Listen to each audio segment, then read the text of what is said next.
নতুন বছরে আমি ডিসাইড করেছি যে নতুনভাবে নিজের স্কিনের যত্ন নেওয়া শুরু করব। তাই জন্য প্রথম দিনেই আমি অ্যামাজন থেকে কিছু প্রোডাক্টস অর্ডার করে ফেলেছি। আর দেখো আমার স্কিন দেখে তোমরা বুঝতেই পারবে যে এটার কি খারাপ অবস্থা আর কতটা এটার যত্নের দরকার। আমি না কোনো কালেই skin care, hair care, makeup এগুলো কোনোটাতেই ইন্টারেস্টেড ছিলাম না।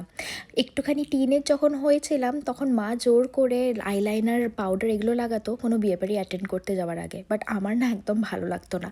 আর স্কিন কেয়ার তো দূরের কথা, তাও আবার শীতকালে কে মুখ ধোবে, কে ক্রিম লাগাবে। আমি না কোনো দিনই এই জিনিসগুলো কখনোই ভ্যালিউ দিইনি।